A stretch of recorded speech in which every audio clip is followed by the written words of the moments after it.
तो चलिए आज एक बहुत ही असाधारण सफर पर निकलते हैं। ये कहानी है एक राजकुमार की। एक ऐसा राजकुमार जिसने इंसानियत के सबसे गहरे सवालों के जवाब ढूंढने के लिए अपना सब कुछ, सचमुच सब कुछ पीछे छोड़ दिया। सोचिए जरा, एक राजकुमार। आखिर क्यों कोई राजकुमार अपना महल, अपना परिवार, सब कुछ छोड़ देगा? यही वो सवाल है ना, जो आज भी लाखों लोगों को अपनी तरफ खींचता है। एक ऐसे इंसान की कहानी जिसके पास दुनिया की हर चीज थी, फिर भी उसने सब अपनी मर्जी से छोड़ दिया। तो चलिए इस रहस्य को समझने की कोशिश करते हैं। तो हमारी कहानी शुरू होती है कह सकते हैं एक शानदार महल की दीवारों के अंदर। यहीं पर रहते थे एक नौजवान राजकुमार। एक ऐसी दुनिया में जहां बाहर की दुनिया की जो कठोर सच्चाई है, जो परेशानियां हैं, उसकी भनक तक नहीं थी उन्हें।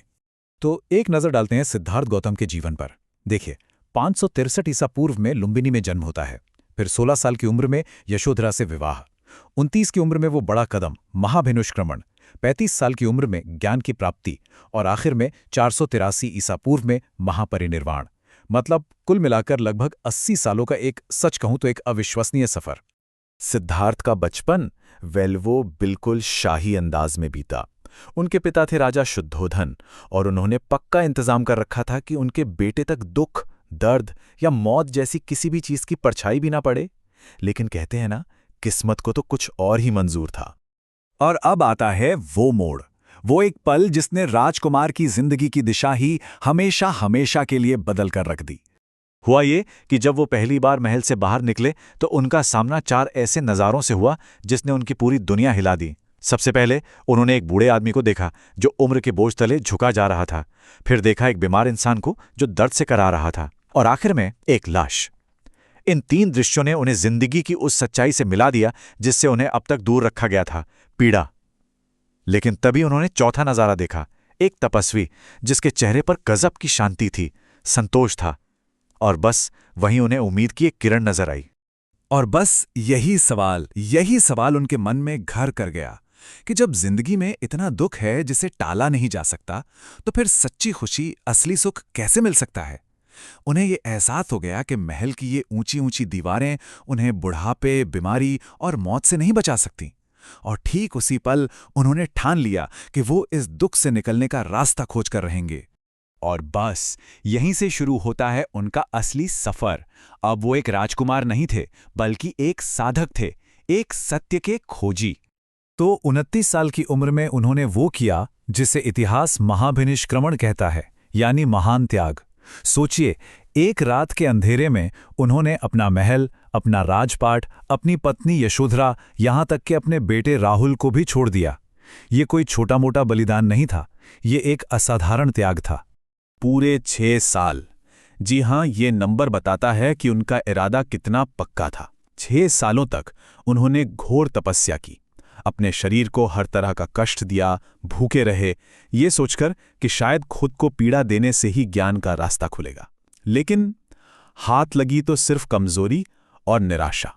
तब उन्हें समझ आया कि रास्ता ना तो ऐशो आराम में है और ना ही खुद को कष्ट देने में। सही रास्ता बीच का है, जिसे उन्होंने मध्यम मार्ग कहा। और इसी रास्ते पर चलकर वो बिहार के बोध गया में निरंजना नदी के किनारे एक पीपल के पेड़ के नीचे ध्यान में बैठ गए। और वहीं 35 साल की उम्र में उन्हें ज्ञान मिला। वो सिद्धार्थ से बुद्ध बन गए, यानी वो जो जाग गया है। अब ज्ञान तो मिल गया था, लेकिन बुद्ध ने इसे सिर्फ अपने तक नहीं रखा। उन्होंने अपनी बाकी की जिंदगी इसी ज्ञान को, इसी रोशनी को पूरी दुनिया के साथ बांटने में लगा दी। उन्होंने अपना सबसे पहला उपदेश सारनाथ में दिया, और इसी घटना को कहते हैं धर्म चक्र प्रवर्तन। इसका मतलब है धर्म के पहिए को चलाना या उसे गति देना। और यहीं पहली बार बौद्ध धर्म के जो मूल सिद्धांत हैं वो दुनिया के सामने आए। उनके उपदेश का जो सार था वो थे 4 आर्य सत्य। पहला सत्य, जीवन में दुख है, ये एक ऐसी सच्चाई है जिसे हम सब महसूस करते हैं, है ना। दूसरा सत्य, इस दुख का एक कारण है, और वो कारण है हमारी इच्छाएं, हमारा लगाव। तीसरा सत्य, और ये बहुत जरूरी है, इस दुख को खत्म किया जा सकता है, ये हमेशा नहीं रहेगा। और चौथा सत्य, दुख को खत्म करने का एक रास्ता है, एक प्रैक्टिकल तरीका है, और यही रास्ता कहलाता है अष्टांगिक मार्ग। देखिए, ये सिर्फ एक लिस्ट नहीं है, ये तो दुख से आज़ादी पाने का एक पूरा गाइड है। इसमें सही समझ से लेकर सही ध्यान तक 8 ऐसी चीजें हैं जो एक दूसरे से जुड़ी हुई हैं। असल में यही बुद्ध की शिक्षाओं का दिल है, एक ऐसा रास्ता जिस पर कोई भी चल सकता है। इसके साथ ही बुद्ध ने 3 मजबूत स्तंभ भी दिए, जिन्हें त्रिरत्न कहा जाता है। पहला बुद्ध यानी टीचर, दूसरा धम्म यानी उनकी टीचिंग, उनकी शिक्षा, और तीसरा संघ यानी उनके फॉलोअर्स की कम्युनिटी। बुद्ध ने अगले 45 सालों तक घूम घूम कर अपनी बातें लोगों तक पहुंचाईं। तो अब हम चलते हैं उनके सफर के आखिरी पड़ाव पर और देखते हैं कि वो अपने पीछे क्या विरासत छोड़ गए। जब वो 80 साल के हुए तो कुशीनगर में बुद्ध ने महापरिनिर्वाण प्राप्त किया। अब ये सिर्फ शरीर का अंत नहीं था, इसका मतलब था जन्म और मृत्यु के चक्र से हमेशा के लिए आजाद हो जाना, परम शांति। अच्छा, उनके जाने के बाद ये बहुत जरूरी था कि उनकी शिक्षाओं को सहेज कर रखा जाए। इसी के लिए 4 बड़ी बौद्ध काउंसिल या संगीतियां हुई। देखिए, पहली हुई राजगृह में, अजातशत्रु के राज में, और जो चौथी थी वो कश्मीर में हुई कनिष्क के समय में। और ये बौद्ध धर्म के इतिहास में एक बहुत बड़ा टर्निंग पॉइंट साबित हुई। वक्त के साथ और खास तौर पर इस चौथी काउंसिल के बाद बौद्ध धर्म 2 बड़ी शाखाओं में बंट गया, हीनयान और महायान। अब दोनों में फर्क क्या था? देखिए, मोटे तौर पर हीनयान में बुद्ध को एक महान इंसान, एक महान टीचर माना जाता है। वहीं महायान में उन्हें एक दैवीय शक्ति के रूप में देखा जाता है। और ये जो बंटवारा है, इसका असर आज भी बौद्ध धर्म पर दिखता है। बुद्ध की जिंदगी के जो बड़े बड़े पड़ाव हैं, उन्हें कुछ खास प्रतीकों या सिंबल से भी जोड़ा जाता है।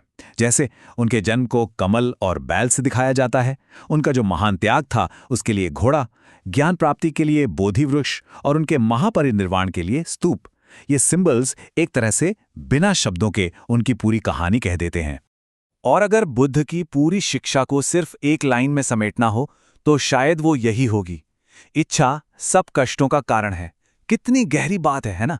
कि हमारी जो इच्छाएं हैं, जो चाहत है, असल में वही हमारे सारे दुखों की जड़ है। तो आखिर में बस यही सवाल रह जाता है कि 2500 साल पहले एक राजकुमार की ये खोज आज की इस भागदौड़ भरी जिंदगी में भी इतनी मायने क्यों रखती है? शायद इसलिए क्योंकि दुख, इच्छा और शांति की तलाश की ये कहानी सिर्फ एक इंसान की नहीं, बल्कि हर इंसान की कहानी है। एक ऐसी कहानी जो समय और सरहदों से कहीं परे है,